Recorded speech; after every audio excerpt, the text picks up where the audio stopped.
Yo'l sohasida ish faoliyatini boshlaganimga 24 yil bo'ldi. Va 30 yoshga to'lgan bo'lsam, bu tashkilotdan boshqa tashkilotga kirib ishlamaganman. Onam ishlagan, onamdan oldin dadam ishlagan, shularga qiziqib bu sohani tanlaganman. Dadam 40 yildan oshiq ishlagan. Bitta joyda. Bahorda ham yog'ingarchilik bor, baribir ishlaymiz, farqi yo'q. Har kuni erta soat 8 dan 5 gacha yo'lda xizmat qilamiz. Shu sohadan mana 3 ta qizimni uzatdim, Allohga shukr. O'g'limni uylantirdim. Xudoga shukr, faqat yo'lda yuramiz, mehnat qilamiz. Keksa yo'lchi aka deb chaqirishadi. Mehnat qilgan odam hech qachon kam bo'lmaydi ham, qarimaydi ham. Ular yo'lning odamlari, yo'l odami. Toshkent shahri. Yo'l sohasida ishlayotganimda mana 25 yil bo'libdi.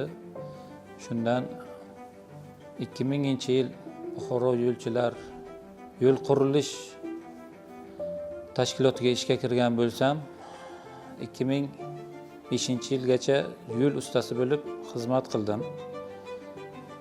Toshkent ko'prikka ishlab yurgan vaqtimda obyekt chiqib qoldi. Toshkent Buxoro shahriga Qandim degan joyda, Havzak degan joylarda, cho'l zonalarida yo'l qurishga to'g'ri kelib qoldi. Lukoil firmasi bilan shartnoma qilib, skvajinlar bor ekan, burinni qilib ketilgan soyuz vaqtidagi o'sha skvajinlarga yo'l qurib berdik. 2006-2007-yillar o'sha yerda 68 kilometr yo'l qilib berdik cho'l hududida. Og'ir texnikalarida brevoy texnikalari o'tishi uchun yo'l qurib berdik. Shu bilan 2008-yil Toshkent ko'prikka qaytdik, u yo'lni topshirib. 2008-yilda Ohangaronda zavodimiz bor edi, tosh maydalash sexi bor edi. U yoqda sex ustasi qilib ishga qaytdim. O'sha yoqqa qaytganimda qo'shimcha laboratoriya shartnoma qilib, boshliq taklif bildirdi. Shu o'zimizdan qilsak bo'lmaydimi shu laboratoriyani deb taklif bildirganiga hammamiz bir ovozdan rozi bo'ldik. Kim borishi ko'rib chiqildi, laboratoriyani o'rganib, o'sha sohani olib borishlik qanday desam, menga to'g'ri keldi, meni chekimga tushdi. Men uni o'sha laboratoriya sohasini o'zim ham keyin qiziqib o'qidim. G'ostlarni o'qib chiqdim. Tosh, qum, shag'al, asfalt beton mahsulotlari bo'yicha o'qib 2009-yil sertifikat oldim. Shu bilan birga ishlab kelib 2011-yilgacha ishladim Toshkent ko'prikda. 2011-yildan keyin Chinoz industriyaga ish taklif buyurishdi. U yoqda ham yordam sifatida chaqirishdi. Endi 1-2 oy borib yordam berib ishni o'rgatdim.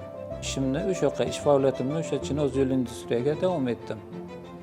Chinoz yo'l industriyaga ham asosan beton bilan asfalt zavodi bor edi. Beton sexida yo'lga kerakli bo'lgan latoglar, 2-3 xil latoglar, bordurlar ishlab chiqarilardi. Asfalt zavodda yo'lga Jizzax yo'lining M34da asfalt olish ishlari boshlandi. M34 rekonstruksiya qilishda asfalt zavod to'liq ishladi o'shanda. Amman degan asfalt zavodi bor edi. Laboratoriyada 2-3 ta laborantlar ham bor edi. Ular bilan birga shu chiqayotgan asfaltni sifatini tekshirib, kelayotgan mahsulot, shebin, pesoklarning sifatini tekshirib, xulosalar berib borlardi. 2016da avtomagistralga ishga o'tdim. Avtomagistral Qashqadaryoning Xonobod degan qishlog'ida yo'lga beton 400 markalik beton quyish ishlari olib borilayotgandi. O'sha beton o'sha yoqda sex bor edi, beton ishlab chiqaradigan sexiga usta bo'lib o'tdim. Bu yoqda ham shu laboratoriya ishlarini olib bordim. Beton kubiklari olib qo'ydim, sut ishni chiqargan partiyasidan beton kubiklar olib qo'ydim va ularni sinadik. Sinab, shu chiqqan natijalarni xulosasini yozib berib turdik. 2019-yil Sirdaryo viloyati Xovos tuman yo'llardan qurilish tashkilotiga, asfalt zavodiga ishga kirdim. Bu yoqda ham ikkita asfalt zavodi bor edi. Shu asfalt zavodlari bittasi Nemetskiy asfalt zavodi bo'lsa, ikkinchisi Xitoyning asfalt zavodi edi. Bu yoqda ham xuddi shu tartibda ishni yuritib, laboratoriyasini jihozlarni jihozlatib, laboratoriyani ishga tushirdik. Bu yoqda ham shu sifatiga qarab, mahsulotlarni kelganini ro'yxatga olib, ularni ham sinovlardan o'tkazib, sifatiga qarab asfalt chiqarishni boshladik. Bu yerda 2024-yilgacha ishladim. 2024-yilda ana avtomobil yo'llar qo'mitasining qoshida ochilgan markaziy sinov laboratoriyasida ustozimiz Karim aka, Utayev Karim aka chaqirishdi. Ishga bir kelib joylashib, bu yoqda ham 2024-yildan buyon mana shu yo'l sohasidagi laboratoriyada ishlab kelyapman. Shu hozirda 2024-yildan buyon markaziy sinov laboratoriyada bosh mutaxassis bo'lib ishlab kelyapman.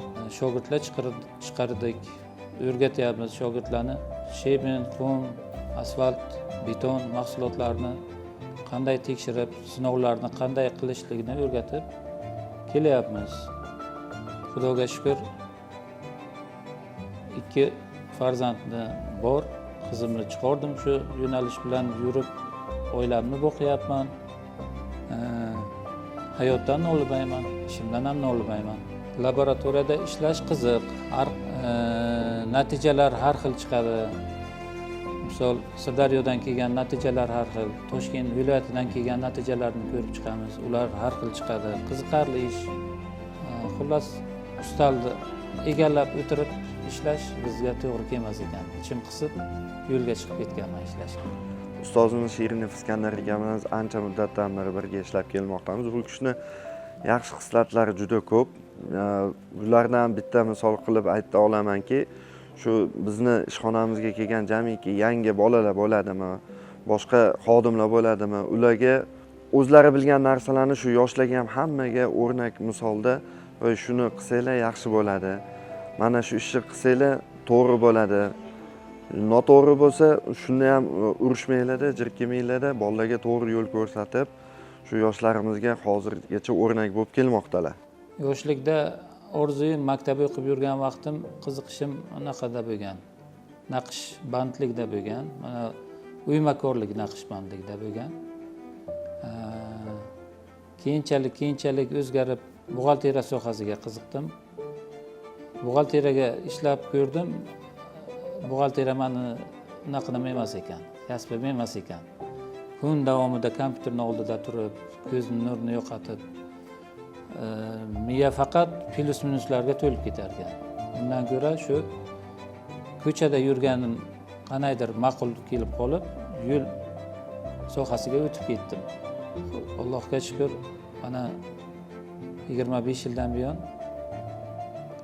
nolimayman ishimdan. Oilamni shu ishimning orqasidan boqyapman. Yo'q, zerikishga vaqt yo'q. Zerikishni o'ylamasak ham bo'ladi. Faqat olg'a. Mana bizdan keyin yoshlar kelyapti, mana yoshlarga o'rgatyapmiz. Yoshlarni ham qiziqtirib shu sohaga yo'naltiryapmiz.